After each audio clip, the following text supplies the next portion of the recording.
नमस्कार दोस्तों। स्वागत है आपका एक बार फिर से आपके अपने प्यारे चैनल डिटेक्टिव चेतक में। आज हम लेकर आए हैं एक ऐसी कहानी जो न केवल आपके दिल की धड़कन बढ़ा देगी बल्कि आपके दिमाग को भी झकझोर कर रख देगी। आज हम बात करेंगे शर्लॉक होल्म्स की एक ऐसी अद्भुत और रहस्यमयी कहानी के बारे में जो शायद आपने पहले कभी नहीं सुनी होगी।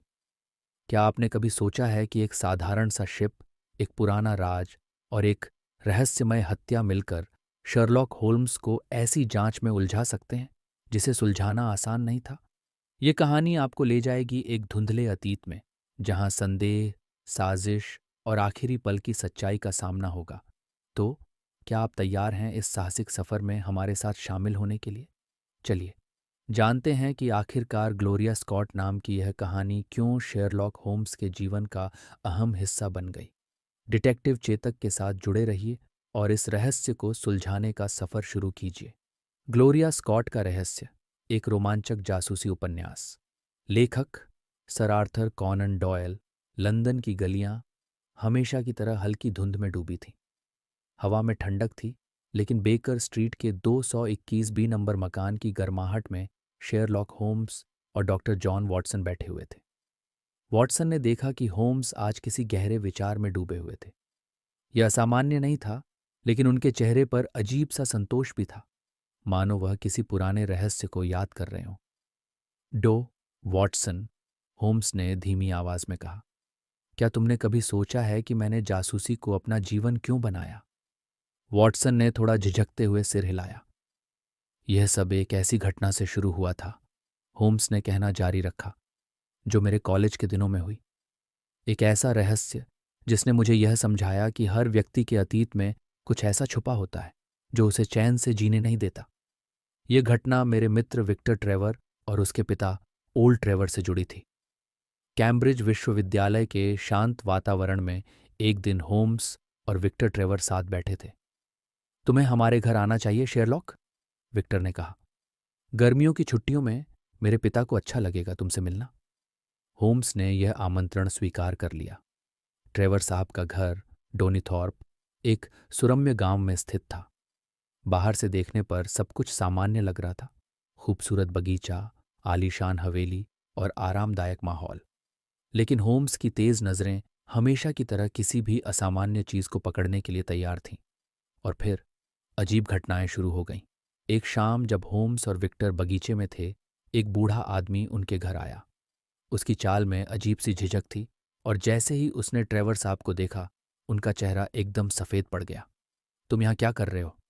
ट्रेवर साहब की आवाज़ कांप रही थी। बूढ़े ने हल्की हंसी हंसते हुए कहा, पुराने दोस्त कभी कभी मिलने आ जाते हैं ट्रेवर। होम्स ने देखा कि ट्रेवर साहब के हाथ कांप रहे थे। कुछ ही देर बाद ट्रेवर साहब को एक पत्र मिला। उन्होंने जैसे ही उसे पढ़ा, उनका चेहरा भय से विकृत हो गया और वह मूर्छित होकर गिर पड़े। ट्रेवर साहब को होश में लाने के बाद उन्होंने विक्टर को एक चिट्ठी दी। बेटा, ये तुम्हारे लिए है। अगर मैं न बचूं तो इसे पढ़ लेना। और कुछ ही घंटों बाद उनकी मौत हो गई। विक्टर ने कांपते हाथों से पत्र खोला। उसमें लिखा था, बेटा, मेरा असली नाम जेम्स आर्मिटेज था। मैं एक निर्दोष व्यक्ति था जिसे हालातों ने अपराधी बना दिया।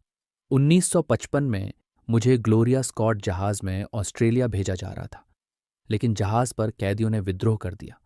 वहां जो हुआ वह एक भयानक त्रासदी थी। विक्टर हतप्रभ रह गया। पिता कैदी थे, लेकिन क्यों? पत्र में आगे लिखा था, ग्लोरिया स्कॉट पर सैकड़ों कैदी थे। उनमें से कुछ निर्दोष थे तो कुछ खतरनाक अपराधी। लेकिन हमने बचने की योजना बनाई। जब हमारी योजना सफल हो गई तो हमने जहाज को अपने कब्जे में ले लिया। लेकिन फिर एक भयानक विस्फोट हुआ।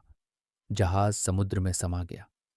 हम में से कुछ बच गए, जिनमें मैं और मेरा साथी इवांस शामिल थे। हम दोनों ने अपनी पहचान बदल ली और नए जीवन की शुरुआत की। लेकिन अतीत कभी पीछा नहीं छोड़ता। अब इवांस वापस आ गया था। शेरलॉक होम्स ने कहानी को पूरा सुना और धीरे से कहा, ग्लोरिया स्कॉट के रहस्य ने एक निर्दोष व्यक्ति की जिंदगी छीन ली। ये कहानी बताती है कि अतीत कभी कभी वापस लौटकर इंसान को घेर लेता है, चाहे वह उससे कितना भी दूर भागे। विक्टर ट्रेवर अपने पिता की इस सच्चाई को सहन नहीं कर पाए और देश छोड़कर चले गए। होम्स के लिए यह पहला मामला था जिसने उन्हें यह सिखाया कि हर रहस्य की परतों को ध्यान से हटाना जरूरी होता है। वह मुस्कुराए और बोले, यही वह घटना थी जिसने मेरे दिमाग में जासूसी की चिंगारी जलाई। होम्स की कहानी समाप्त हुई, लेकिन वॉटसन अभी भी गहरी सोच में थे। क्या इसका मतलब है कि कोई भी व्यक्ति अतीत से नहीं बच सकता? वॉटसन ने पूछा। होम्स ने अपनी पाइप का एक लंबा कश लिया और कहा, नहीं वॉटसन, अतीत से बचा जा सकता है, लेकिन उसे भुलाया नहीं जा सकता। दोस्तों, आप लोगों को यह नवेल कैसी लगी? कमेंट सेक्शन में ज़रूर बताइए। और अगर आपने हमारी इमेजिनेशन वाली suspense thriller story series mister black और रहस्यमयी किराएदार नहीं देखी तो आप उन्हें ज़रूर देख लीजिए, आपको बहुत मज़ा आएगा।